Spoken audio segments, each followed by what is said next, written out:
ఈ యువగళం సభకి ఆహ్వానించిన జాతీయ అధ్యక్షులు కింజరాపు అచ్చెన్నాయుడు గారికి, రాష్ట్ర తెలుగుదేశం అధ్యక్షులు కింజరాపు అచ్చెన్నాయుడు గారికి, తెలుగుదేశం జాతీయ అధ్యక్షులు శ్రీ నారా చంద్రబాబు నాయుడు గారికి, యువ నాయకులు, తెలుగుదేశాన్ని ముందు తరంకి నడిపిస్తున్న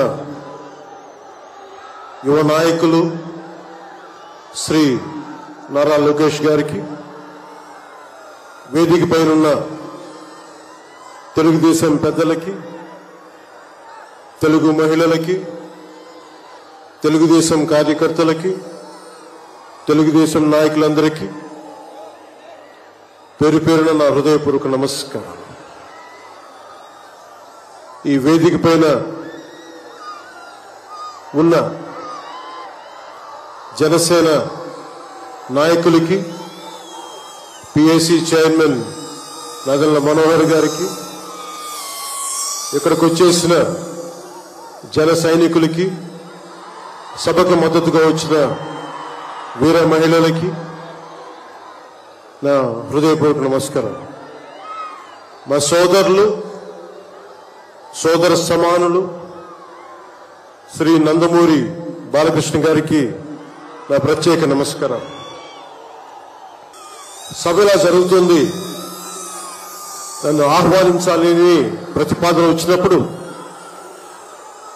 నేను నాదెళ్ల మనోహర్ గారికి ఒకటి చెప్పాను. 220 రోజుల పైచిలుకు పాదయాత్ర చేసి 3000 కిలోమీటర్ల పైగా నడిచి 97 నియోజకవర్గాలు ప్రత్యక్షంగా అక్కడున్న ప్రజల కష్టాలన్నీ, సాధక బాధలు తెలుసుకొని, ఇది లోకేష్ గారి రోజు, ఇది ఆయన రోజున ప్రత్యేకించి ఆయనే ఉండాలి తప్ప ఇంకా వేదిక పైన నేను ఉండడం సబబా అంటే కాదు, మీరు ఖచ్చితంగా ఉండాలి అని లోకేష్ గారు మనస్ఫూర్తిగా నన్ను ఆహ్వానిస్తే 4 దశాబ్దాలు సుదీర్ఘ అనుభవంతో ముఖ్యమంత్రిగా, ప్రతిపక్ష నాయకులుగా శ్రీ నారా చంద్రబాబు నాయుడు గారు ఆహ్వానం మేరకు మనస్ఫూర్తిగా నేను ఈ ఆహ్వానాన్ని మన్నించి ఇక్కడికి వచ్చాను. పాదయాత్ర జగన్ గారి పాదయాత్ర లాంటిది కాదు, ఇది బొగ్గలు నిమిరే పాదయాత్ర కాదు, ఇది కష్టాలు తెలుసుకున్న పాదయాత్ర, మాటలతో ఉన్న పాదయాత్ర కాదు, చేతలతోటి చూపించే పాదయాత్ర. అలాంటి పాదయాత్రని చేసిన లోకేష్ గారికి మనస్ఫూర్తిగా నా ధన్యవాదాలు తెలుపుకుంటా ఉన్నాను. ఒకసారి నాకు పాదయాత్ర చేస్తున్నప్పుడు చాలా అసూయ ఉంటుంది. నేను నడుద్దామంటే నాకు నడవనిచ్చే పరిస్థితి ఉండదు. పాదయాత్ర వల్ల చాలా అనుభవాలు ఎదురవుతాయి. చాలా మందితో సాధక బాధలు తెలుసుకోవచ్చు, కష్ట సుఖాలు పంచుకోవచ్చు. అలాంటి అవకాశం నాకు లేనందుకు ఈరోజు నాకు చాలా బాధగా.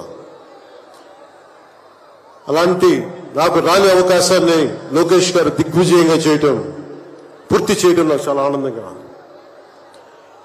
మన ఆంధ్రప్రదేశ్ స్ఫూర్తి భారతదేశానికి చాలా కీలకమైనది. ఈ రోజున భాషా ప్రయుక్త రాష్ట్రాలు ఏర్పడ్డాయి అంటే పుట్టి శ్రీరాములు గారి బలిదానం, త్యాగ ఫలితం. ఆయన స్ఫూర్తి వల్ల ఈ రోజున మనకి భాషా ప్రయుక్త రాష్ట్రాలు ఏర్పడ్డాయి. సో భారతదేశానికి మనం చాలా స్ఫూర్తినిచ్చిన నేల ఇది. అలాగే ఐఏఎస్లు, ఐపీఎస్లు ఉమ్మడి ఆంధ్రప్రదేశ్కి రావాలని ఉవ్విళ్ళూరేవారు. ఈ ఐఏఎస్ అకాడమీల్లో, నైనిటాల్లో ఉండే అకాడమీస్లో ప్రతి ఐఏఎస్ అధికారి చెప్పేది ఆంధ్రప్రదేశ్ ఒక మోడల్ స్టేట్, అది అక్కడికి వెళ్ళాలి. ఈ రోజున అలాంటి ఆంధ్రప్రదేశ్ ఎందుకు వెళ్ళకూడదో ఆ మోడల్ కింద అయిపోయింది ఈ జగన్ గారి నాయకత్వంలో. నేను చంద్రబాబు గారు జైల్లో అన్యాయంగా పెట్టినప్పుడు నాకు చాలా బాధ కలిగింది.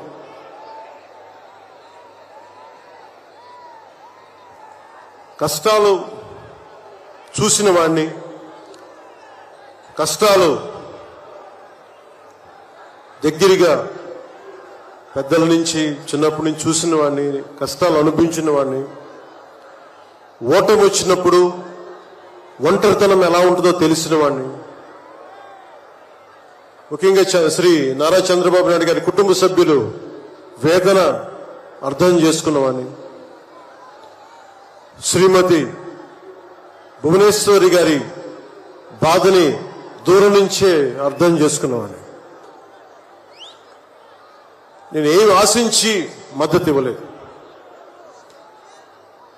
మనిషి కష్టాల్లో ఉన్నప్పుడు నా వంతు సాయంగా ఉండాలి అని చెప్పి బయటికి వచ్చి రాజమండ్రి జైలు వారిని మాట్లాడి ఇన్ని దశాబ్దాలు సుదీర్ఘ రాజకీయ అనుభవంతో జాతీయ స్థాయిలో ఎన్డీఏ లాంటి దీనికి పక్షానికి చాలా కీలకమైన బాధ్యతలు వహించిన వ్యక్తి, ఆయన్ని జైల్లోకి అన్యాయంగా పెట్టడం చాలా చాలా బాధ కలిగించింది. కాంగ్రెస్ నాయకులు చేసిన తప్పుకి సోనియా గాంధీ గారు పెట్టారు జగన్ గారిని జైల్లో. ఆ కక్ష చంద్రబాబు గారి మీద చూపించడం చాలా అవివేకం. ఇలాంటి పరిస్థితుల్లో రాష్ట్ర విభజన జరిగినప్పటి నుంచి 2014 నుంచి విభజన జరిగినప్పటి నుంచి ఈ రోజున హైదరాబాద్ రాజధాని ఆంధ్రప్రదేశ్కి తెలంగాణకి ఉమ్మడిగా అభివృద్ధి చేసిన రాజధాని. మనకి రాజధాని లేకుండా విభజన జరిగి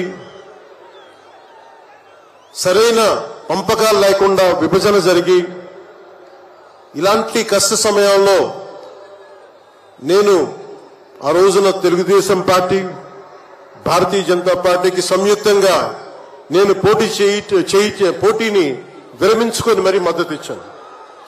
దానికి కారణం కూడా ఒక దశాబ్దం పాటు ఒక పార్టీని నడపాలి అంటే చాలా బలమైన అనుభవం ఉండాలి.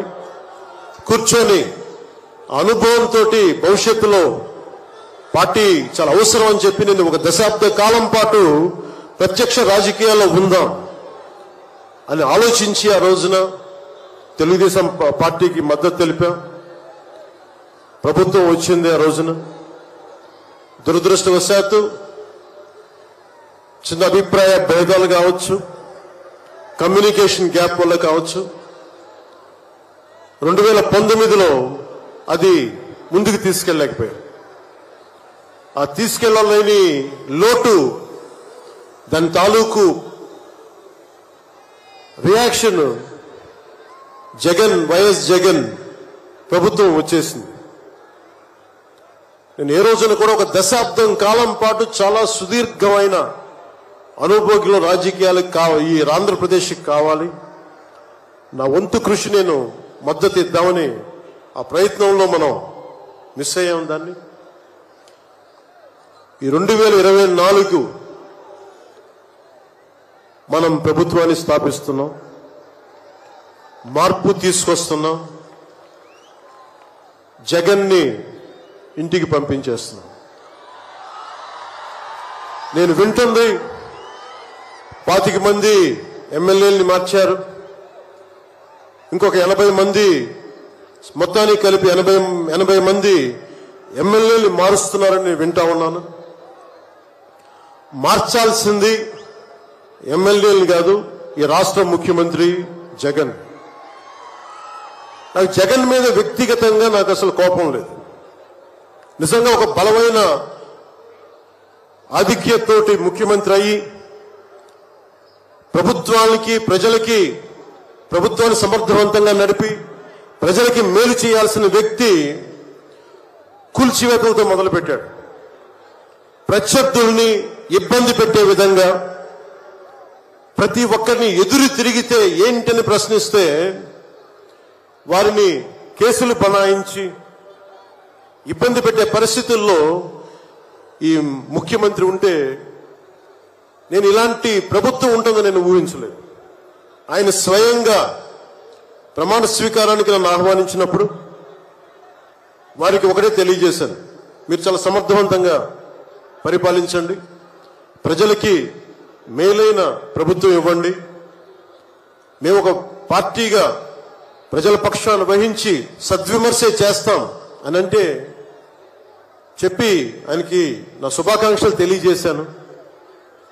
కానీ దురదృష్టవశాత్తు ఈ వ్యక్తికి కక్ష సాధింపు వ్యక్తి, ఎవరు ఒక మాట అనకూడదు, ప్రజాస్వామ్యం అనే ఒక పదానికి విలువ తెలియదు, ఏదైనా మాట్లాడితే దాడులు చేయించడం, చాలా నీచంగా తిట్టించడం, ఇన్ని దశాబ్దాల ఆంధ్రప్రదేశ్ రాజకీయ చరిత్రలో ఏ ఒక్క నాయకులు కూడా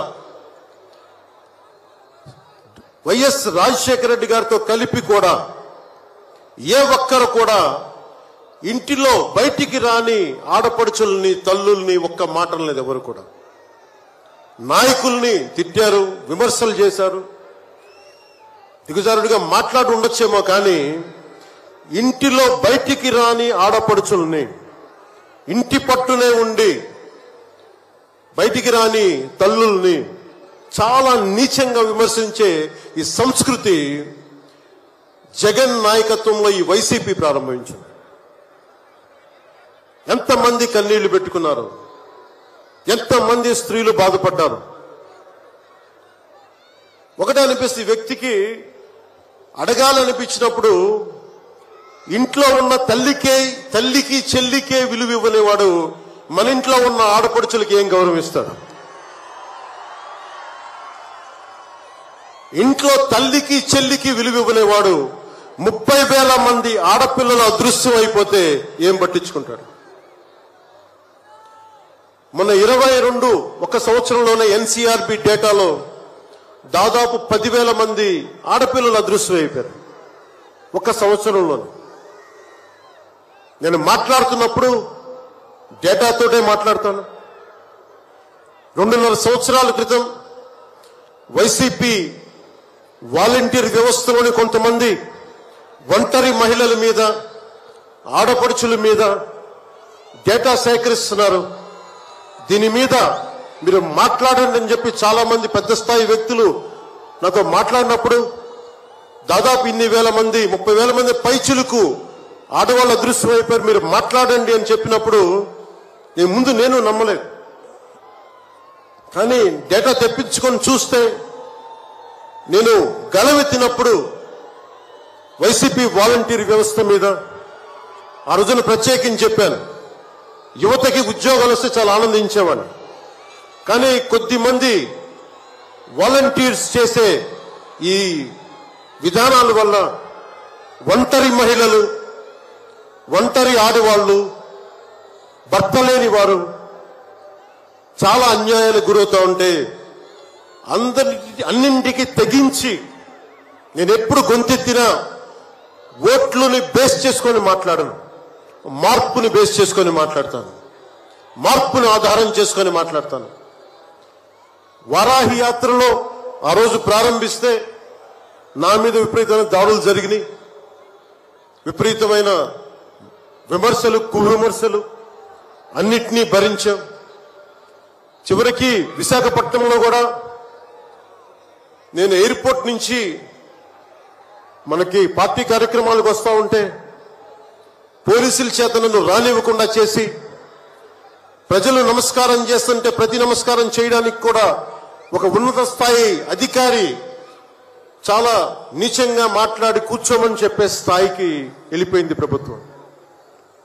పొరపాటు ఆయన పక్కనే స్టాండింగ్ ఇన్స్ట్రక్షన్స్ వస్తా ఉన్నాయి అధికారికి. పొరపాటు ఆయనకి స్పీకర్ ఫోన్ నొక్కుకుపోయింది అధికారులు మాట్లాడుతూ ఉంటాయి. మనందరికీ తెలిసిన మాట్లాడితే అన్నిటికీ అన్ని శాఖలకి మంత్రి అయిన ఒక పెద్ద మనిషి ఆయన గొంతు వినిపిస్తా ఉంది. ముందుకు వెళ్ళనివ్వకండి, కూర్చోబెట్టండి, ఇవన్నీ మాట్లాడుతూ ఉన్నారు ఆయన. నాలాంటి వాడికే ఇలాంటి ఇబ్బందులు వస్తే సగటు మనిషికి ఎలా ఉంటుందో మీరు ఆలోచించండి. సుదీర్ఘమైన అనుభవం ఉన్న శ్రీ చంద్రబాబు గారికే ఇలాంటి పరిస్థితులు వచ్చినప్పుడు సగటు మనిషికి ఎలా ఉంటుంది? చాలా అనుభవజ్ఞులైన ఒక్కొక్క సీనియర్ నాయకులకే ఇలాంటి పరిస్థితులు ఉంటే రేపొద్దున భవిష్యత్తులో ఇంకొక మారు వైసీపీ ప్రభుత్వం వస్తే ఎవ్వరూ ఇళ్లలో ఉండలేరు, ఆంధ్రప్రదేశ్లో ఉండలేరు, పెట్టుబడులు రావు. ఇవన్నీ మారాలి. నేను 2021లో ఇప్పటం సభలో వైసీపీ వ్యతిరేక ఓటు చీలనివ్వను. దానికి నాకేదో అద్భుతాలు జరుగుతాయని కాదు, కానీ నిజంగా యువత భవిష్యత్తును దృష్టిలో పెట్టుకొని, మహిళల భద్రతను దృష్టిలో పెట్టుకొని, మనకి వ్యాపారస్తుల పెట్టుబడులను దృష్టిలో పెట్టుకొని, సంక్షేమాన్ని దృష్టిలో పెట్టుకొని ఈ వైసీపీ ప్రభుత్వం మారాలి. వైసీపీ వ్యతిరేక ఓటు అన్ని కలిపి ఏకతాటిపై ఒక ప్లాట్ఫామ్ పైన రావాలని చెప్పి ఆ రోజు నేను కన్నా కోరిక, నా ఆలోచన ఈ రోజున మన ఉత్తరాంధ్రలో యువగలంలో ఈ విధంగా కనిపిస్తున్నప్పుడు ఒకవైపు తెలుగుదేశం నాయకులు, ఇంకోవైపు జనసేన నాయకులు, దానికి మద్దతుగా మీరందరూ రావడం నాకు నిజంగా చాలా ఆనందం కలిగిస్తుంది. మనం ఈ రోజున ప్రారంభించిన యాత్ర, ఈ రోజున ప్రారంభిస్తున్న ఈ క్షణాలు ఆంధ్రప్రదేశ్ భవిష్యత్తుని నిర్దేశించే క్షణాలు. ఆంధ్రప్రదేశ్ భవిష్యత్తుని మనకి చాలా బలంగా నిర్దేశించే క్షణాలు. ఈ రోజున నేను భారతీయ జనతా పార్టీ, నరేంద్ర మోదీ గారి నాయకత్వంలోని భారతీయ జనతా పార్టీ అలయన్స్ లో ఉండి కూడా అందరూ అనుకుంటా ఉన్నారు, ఎలాగ మాట్లాడావు, మోసం చేశావు భారతీయ జనతా పార్టీ. చాలా మంది కొంతమంది మాట్లాడుతూ ఉంటే వైసీపీ నాయకులు, వారందరికీ నేను సభాముఖంగా తెలియజేస్తున్నాను, ఆంధ్రప్రదేశ్ పరిస్థితులు ప్రత్యేకంగా నేను జాతీయ స్థాయి నాయకులకు వివరించాను. వారికి వివరించి నాకు వేరే దారి లేదు. నాకు రోడ్డు మీద తిరుగుదామంటే కేసులు పెడతా ఉన్నారు, ప్రజాస్వామ్యబద్ధంగా గళం విప్పుదా ఉంటే కేసులు పెడతా ఉన్నారు, వ్యవస్థల్ని నిర్వీర్యం చేస్తా ఉన్నారు. ఒక చిన్నపాటి సినిమా టికెట్లకు కూడా కూర్చోబెట్టి మొత్తం చీఫ్ సెక్రటరీ దగ్గర నుంచి ఎంఆర్ఓల దాకా వాడి ప్రజా వ్యవస్థలను దుర్వినియోగం చేస్తా ఉన్నారు. నాలాంటి వాడికి సమస్యలు ఉన్నప్పుడు భవిష్యత్తులో ఆంధ్రప్రదేశ్ అంధకారానికి గురవుతుంది. దయచేసి మీరు ఈ గఠబంధన్ని, ఈ పొత్తుని మీరు మనస్ఫూర్తిగా మీ బ్లెస్సింగ్ కావాలి అని చెప్పి నేను అమిత్ షా గారికి తెలియజేశాను. వారు ఎంతవరకు ఒప్పుకుంటారో నాకు తెలియదు, కానీ నా మొదటి ఆఖరి ప్రయత్నం కూడా ఆంధ్రప్రదేశ్ భవిష్యత్తు బాగుండాలి అంటే ఎక్కడి నుంచి మనుషులు రారు, మన భవిష్యత్తుని మనమే నిర్మించుకోవాలి, మనమే కొట్లాడాలి.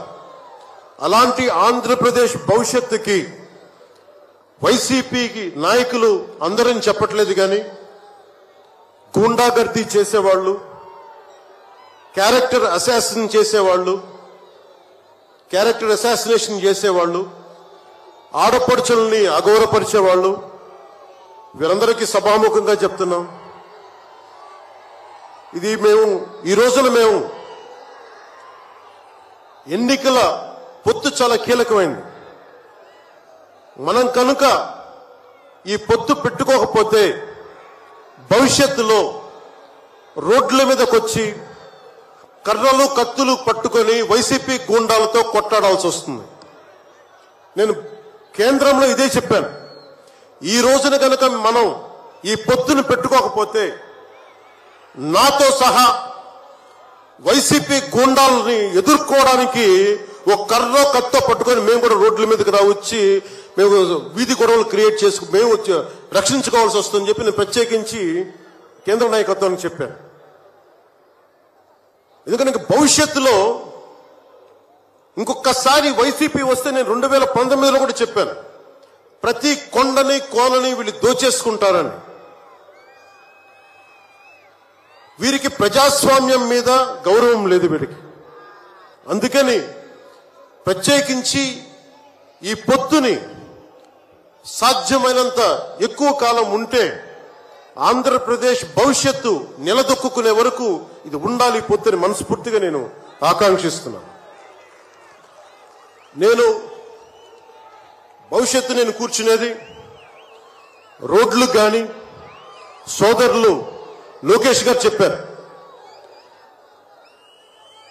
జనసేన ఆలోచన విధానంతో మేమందరం మాట్లాడుకున్నాం. భవిష్యత్తులో ఉమ్మడి మేనిఫెస్టో కూడా రిలీజ్ చేస్తాం.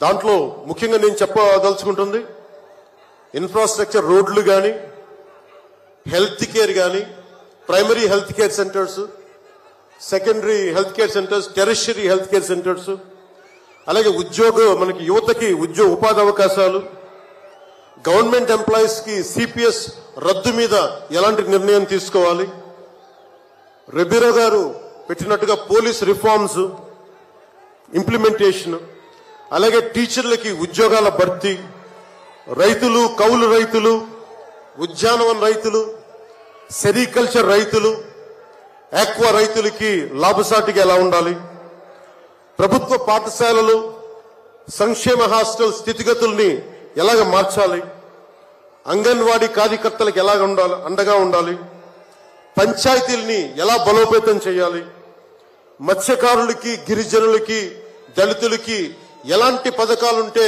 వారి జీవితాలు మరింత మెరుగవుతాయి, అలాగే చేనేత కార్మికులకి ఎంత అండగా ఉండాలి, వైద్యం అందుబాటులోకి ఎలా తీసుకురావాలి, సంఖ్యాబలం లేని బీసీ కులాలకి ఎంత అండగా ఉండాలి, వీటన్నిటి మీద చాలా లోతైన ఒక ఎక్సర్సైజ్ చేస్తా ఉన్నాం. దీన్ని బేస్ చేసుకొని ఒక ఉమ్మడి కార్యాచరణకు, ఉమ్మడి ప్రణాళిక నారా చంద్రబాబు గారు మేము కలుసుకొని వచ్చే ఇలాంటి పెద్ద సభలో, రానున్న పెద్ద సభల్లో ఒకటి సంయుక్తంగా దీన్ని రిలీజ్ చేస్తాం. ఈరోజు నేను ప్రత్యేకించి నా మాటని, ఇది లోకేష్ గారి రోజు కాబట్టి, ఆయన కష్టపడి ఆయన రోజు కాబట్టి నేను నా ఉపన్యాసాన్ని కుదించే మాట్లాడుతున్నాను. ముగింపు వాక్యాలుగా నేను మాటకి, మైత్రికి చాలా విలువనిస్తాను. కష్టాలు వస్తే ఒంటరితనం ఎలా ఉంటుందో అనుభవం ఉన్నవాణ్ణి. తెలుగుదేశం ఆది నాయకులు కొండంత కష్టంతో ఉన్నప్పుడు వారు, వారి కుటుంబం, వారి పార్టీ కార్యకర్తలు, వారి పార్టీ నాయకులు మీరు కొండంత కష్టంలో ఉన్నప్పుడు నేను అర్థం చేసుకున్నవాణ్ణి. వ్యక్తి ప్రయోజనాలు, వర్గ ప్రయోజనాలు, పార్టీ ప్రయోజనాలు అన్నిటినీ దాటి ఒక తోటి మనిషిగా, ఒక సాటి మనిషిగా నేను మీకు అండగా నిలబడ్డాను. దాన్ని ఏమి ఆశించి చేయలేదు. నేను ఆశించిందల్లా 5 కోట్ల మంది ఆంధ్రప్రదేశ్ ప్రజల భవిష్యత్తుకి బలంగా నిర్మించడానికి మనం సంయుక్తంగా కలిసి రావాలని ఒక ఆలోచన తప్ప నేను ఏ ఆలోచన పెట్టుకోలేదు. ఈ మైత్రి, ఈ స్ఫూర్తి అందరూ సమిష్టిగా వచ్చే చాలా సంవత్సరాల వరకు దీన్ని కాపాడుకోవాలని ఆశిస్తూ నా ఉపన్యాసాన్ని ముగిస్తున్నాను. మీ అందరికీ పేరు పేరున ధన్యవాదాలు తెలుపుకుంటూ, ఇందాక లోకేష్ గారు చెప్తున్నట్టుగా హలో ఏపీ చెప్పుకుందాం ఒకసారి. Hello AP, hello AP. వైసీపీకి బాయ్ బాయ్ చెప్తాం, మన ప్రభుత్వాన్ని స్థాపించుకుందాం, భవిష్యత్తు నిర్మించుకుందాం అని తెలియజేసుకుంటూ మీ అందరికీ పేరు పేరున ధన్యవాదాలు తెలుపుకుంటూ, తెలుగుదేశం జనసేన మైత్రి వర్ధిల్లాలి. ఇది చాలా అద్భుతంగా సాగాలని మనస్ఫూర్తిగా కోరుకుంటూ దీనికి బీజేపీ అధినాయకత్వం సంపూర్ణమైన ఆశీస్సులు అందజేస్తారని మనస్ఫూర్తిగా ఆకాంక్షిస్తూ సెలవు తీసుకున్నాను. జై హింద్.